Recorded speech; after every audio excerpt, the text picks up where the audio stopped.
Hello viewers, welcome to our channel happy family vlogs. இன்றைக்கி இந்த வீடியோவில் சூப்பர் அண்ட் டேஸ்டியான சைதாப்பேட்டை வடகரி தான் பண்ண போகிறோம். எப்படி பண்ணலான்னு பார்த்துடலாமா? வாங்க வீடியோக்குள்ளே போகலாம். வடகரி பண்ணுறதுக்கு நம்ம ஒரு 200 கிராம் அளவுக்கு கடலைப்பருப்பு எடுத்து 4 to 5 hours நல்லா ஊற வச்சு எடுத்து வச்சுக்கோங்க. தண்ணி எதுவும் இல்லாமல் ஃபில்டர் பண்ணி எடுத்துக்கோங்க. இது கூட 4 காஞ்ச மிளகாய் சேர்த்துக்கோங்க. 10 பல் அளவுக்கு பூண்டு தோலோடு சேர்த்து நீங்கள் அரைச்சிக்கோங்க. டேஸ்ட் நல்லாயிருக்கும். ஃபைனலாக இது கூட ஒரு ஸ்பூன் அளவுக்கு சோம்பு சேர்த்துக்கோங்க. இப்போ இதையெல்லாம் நம்ம மிக்சர் ஜாரில் போட்டு கொஞ்சம் கோர்ஸாக கொரகொரன்னு அரைச்சி எடுத்துக்கலாம். மிக்சர் ஜாரில் சேர்த்து நீங்கள் பல்ஸ் மோடில் ஒரு 2 minutesக்கு அரைச்சிங்கன்னா போதும். ரொம்ப ஃபைன் பேஸ்ட்டாக ஆகிடுச்சுன்னா வடகரி அந்த அளவுக்கு நல்லா இருக்காது. அதனால் கொரகொரப்பாக அரைச்சி எடுத்துக்கோங்க. தண்ணி இல்லாமல் சேர்த்திங்க அப்படின்னா தான் உங்களுக்கு அந்த கொரகொரப்பாக வரும்.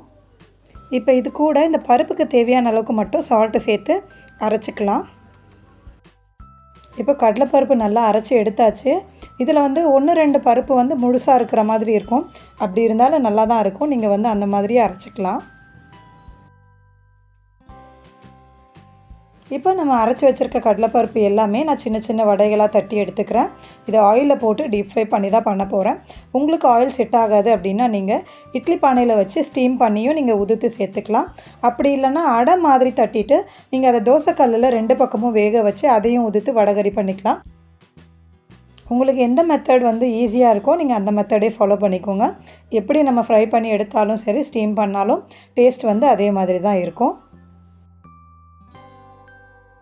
இப்போ பேனில் வடை ஃப்ரை பண்ணுறதுக்கு தேவையான அளவுக்கு ஆயில் சேர்த்துக்கிறேன்.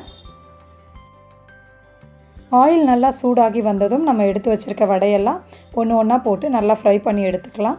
வடை ஃப்ரை பண்ணும்போது இந்த கடலைப்பருப்போட கலர் இதோட ஆக்சுவல் கலர் என்னவோ அதே மாதிரி தான் இருக்கணும்.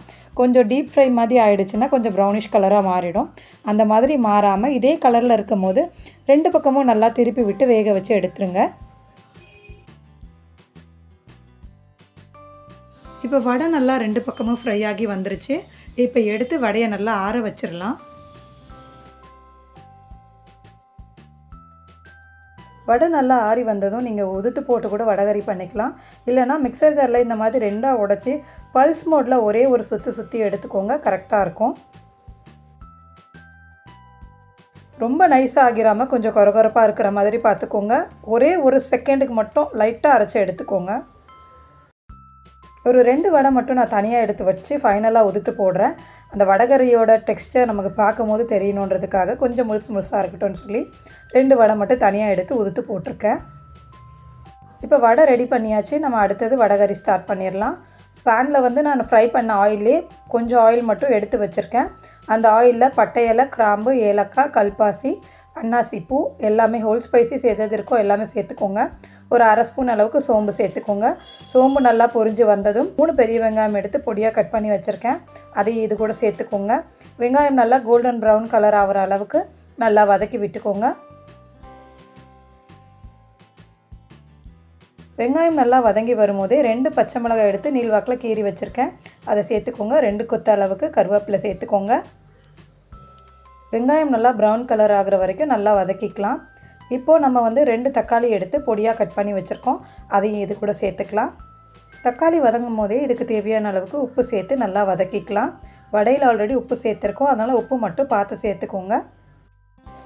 1 ஸ்பூன் அளவுக்கு இஞ்சி பூண்டு பேஸ்ட்டும் சேர்த்துக்கோங்க. இஞ்சி பூண்டு பேஸ்ட்டோட பச்சை வாசனை போகிற அளவுக்கு நல்லா வதக்கி விட்டுக்கலாம். இப்போ வடகரிக்கு தேவையான அளவுக்கு மசாலா சேர்த்துக்கலாம். 1/2 ஸ்பூன் அளவுக்கு ரெட் சில்லி பவுடர், 1/4 ஸ்பூன் அளவுக்கு மஞ்சள் தூள், 1 ஸ்பூன் அளவுக்கு கரம் மசாலா, 1 ஸ்பூன் அளவுக்கு வீட்டில் அரைச்ச குழம்பு மிளகாத்தூள் சேர்த்துக்கோங்க. இல்லைனா நீங்கள் இது கூட மல்லித்தூளும் தனியாத்தூளும் தனித்தனியாக சேர்த்துக்கலாம். 1/2 ஸ்பூன் சேர்த்துக்கோங்க. நான் 1 ஸ்பூன் குழம்பு மிளகாத்தூள் சேர்த்துருக்கேன். இதெல்லாம் பச்சை வாசனை போகிற அளவுக்கு ஒரு 5 நிமிஷத்துக்கு லோ ஃப்ளேமில் வச்சு நல்லா வதக்கி விட்டுக்கோங்க. மசாலா வதங்கிட்டு இருக்கும் போதே ஒரு கைப்பிடி அளவுக்கு புதினா சேர்த்துக்கோங்க.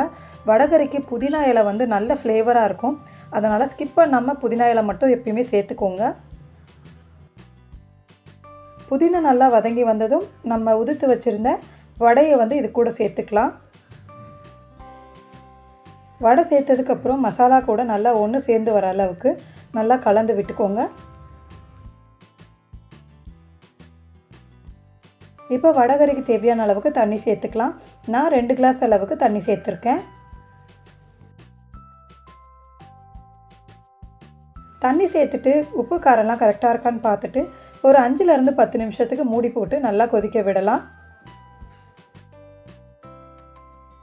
ஒரு 5 நிமிஷத்துக்கு அப்புறம் ஓப்பன் பண்ணி பார்த்தா எண்ணெய் பிரிஞ்சு தண்ணியெல்லாம் நல்லா சுண்டி வந்திருக்கும். இது வடகரிக்கான கரெக்டான ஸ்டேஜ். உங்களுக்கு இதோட தண்ணியாக வேணும் அப்படின்னா இன்னும் கொஞ்சம் தண்ணியாகவே நீங்கள் ஸ்டவ் ஆஃப் பண்ணிக்கலாம். இப்போ ஃபைனலாக இது கூட ஒரு கைப்பிடி அளவுக்கு கொத்தமல்லி பொடியாக கட் பண்ணி சேர்த்துக்கோங்க. அவ்வளோதாங்க, வேறு லெவல் டேஸ்ட்டில் சைதாப்பேட்டை வடகரி ரெடி. இது இட்லி, தோசை, பூரி, சப்பாத்தி, செட் தோசை கூட வேறு லெவல் காம்பினேஷனாக இருக்கும்.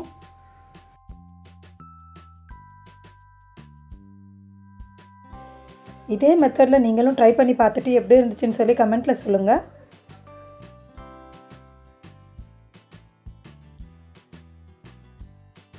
இந்த மாதிரி நிறைய ரெசிபி வீடியோஸ்க்கு மறக்காமல் நம்ம சேனல் ஹாப்பி ஃபேமிலி வ்ளாக்ஸை சப்ஸ்கிரைப் பண்ணிக்கோங்க.